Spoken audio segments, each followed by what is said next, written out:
everyone. Welcome back to the Buhler Gallery, to our current show, Dura Mater, Objective, Subjective. Today we're going to look at the work of artist Janet Shaw Russell. Janet had an opportunity to work with Dr. Geoff Hicks and his entire lab. She was also able to have, as part of her team, Ph.D. student Leo McKay. Also joining us today is neuroscientist Dr. Sari Hannila. Come with me to look at the work. So I'm a PhD student in the lab, and my role is mainly to try to complete my thesis project, which is kind of describing the maternal consequences of fetal alcohol spectrum disorder in our own mouse model.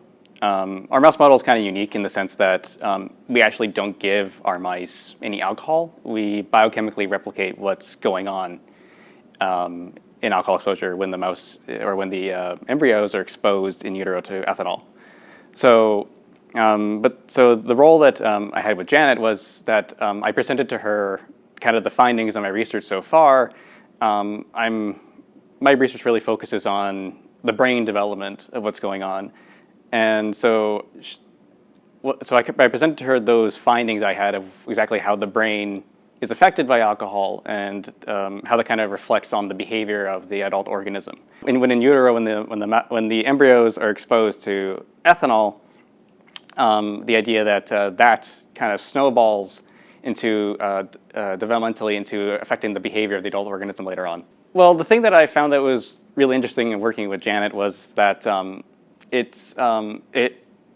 interesting to see how much science and art kind of play into one another, because I think one of the most important qualities of a scientist is being creative and being able to approach things from an outside kind of, or looking outside the box kind of perspective. So in that sense, it was really interesting to see how Janet went through her process on how to best visually represent what we're doing. Because as a scientist, one of the things that's actually quite hard is actually to accurately portray what you're doing in kind of in the most simple terms, which I think Janet did a really good job on doing, and what we're trying to do in our own work. I began by making vessels, and they were made from sewing pattern tissue and archival glue. And then when I was working on fetal alcohol spectrum disorder with the Hicks lab team, I decided to start experimenting by casting beer bottles. And so I wanted to play with the translucency and more opaque ways of representing the bottles. So some of the bottles are single layers of tissue, some are double, and some are triple. Fetal alcohol spectrum disorder can happen when a woman doesn't even know that she's pregnant.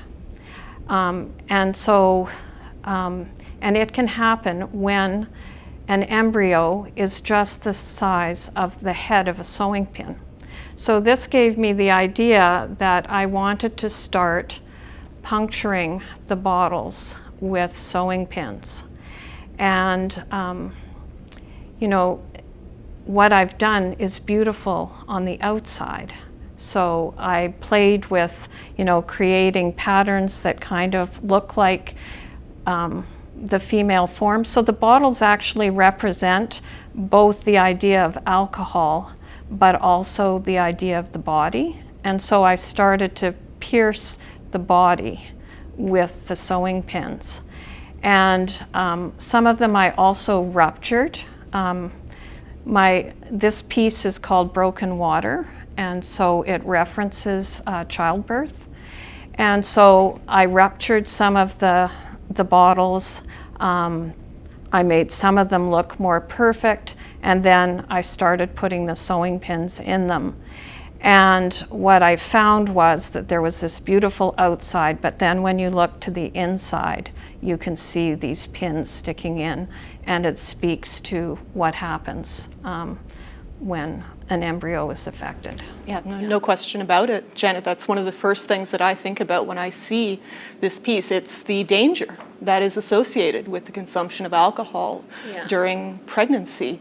And I don't know if you've realized this, but you've actually hit on a couple of other very neuroanatomical kind of concepts in this piece. You have, it's absolutely true.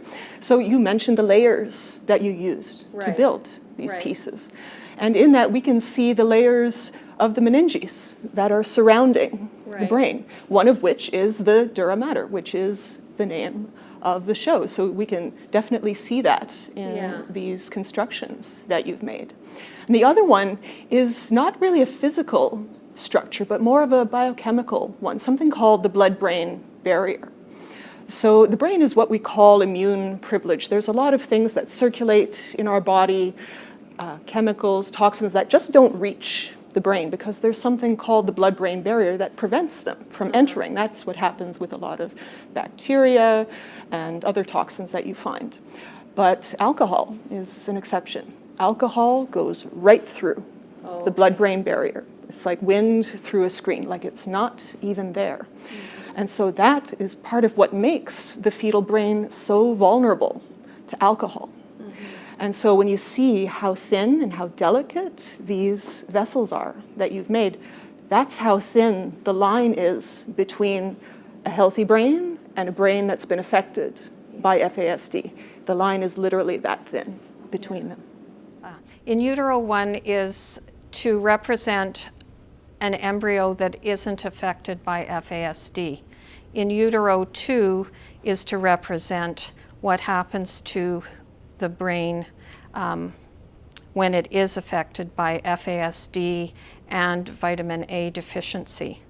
So I used these I cast Petri dishes that I was given by the Hicks lab, and they became metaphors for the brain and the body. And so what I ended up doing was doing some embroidery work, and I am just going to pick up this piece so you can see. It is of the third ventricle, and this is what happens to the third ventricle when the mouse is affected by FASD. Leo, did you have something more to elaborate on that? Sure. So basically, the ventricles, they're a system that allows a particular type of fluid to get into the brain. And this is known as cerebral spinal fluid, and it's really important because it allows the brain to essentially feed itself, clean itself, and to heal. And what you're seeing here, this is the result of like a very small amount of alcohol that's been exposed at a very particular point in development. So, because the idea here is that if we can hit it on a particular critical time point in development where everything is kind of being established as all the foundations for what the brain will become is where we're hitting. So this is the idea of what happens here is that the entire neuroanatomy of the brain is changed as a result of what happens in the ethanol. So that you could see here not only in this one but in this one that the third ventricle has actually enlarged in size because of what's happening in the ethanol, because it actually hinders the proper growth of cells to those regions around the third ventricle, which is really important. And then the other thing that I learned through this learning partnership was about, from Dino Petrelli, was about how facial structure can be affected by the alcohol and by a vitamin A deficiency. And so this piece right here shows what happens in the mouse model, what happens to their teeth. So their teeth are quite malformed? Misaligned. Misaligned, okay. Yeah, that's a better word. Yeah. So their teeth are misaligned. Yeah. Well, this is the idea too that this has been known for quite a while, but the brain and the face are actually developmentally coordinated together. Right. So it's really interesting. Actually, there's particular lineages or specific types of cells that arise during development that give rise to both parts of the brain and the face. Yeah. So the idea is that when the ethanol hits, it stops the growth of these particular cells. And so the idea is that what's kind of reflected in the face is also seen in the brain. Right. But again, you can only really see it visually on somebody in their face. Yeah. So some of the other pieces that you see here have to do with vitamin A, the absence of vitamin A, ethanol, and I also, started casting bottle caps, and of course I've used the red as a symbol of danger. And with this one, I used the lid of the Petri dish. I cast the lid of the Petri dish to do a representation of the Dura mater. I started to experiment with how do you represent the oxytocin. And of course, the oxytocin gives us the nurturing instinct. And so this piece is called Devotion, and it's about the nurturing that a mother and parents feel towards their children.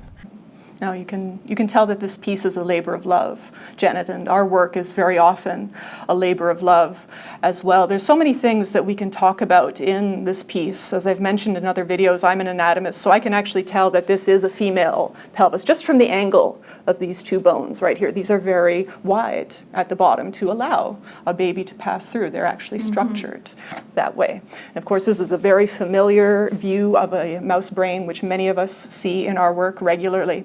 But I actually want to talk about the chemistry, the chemicals that you have here. And you have here the chemical structure of oxytocin represented in a very simple way. And you see each of these lines is a bond between a different atom. Most of these are carbons. They're the backbone of most of the molecules in our body. So bonds are constantly being made and broken as chemicals, neurotransmitters are made and used within the brain.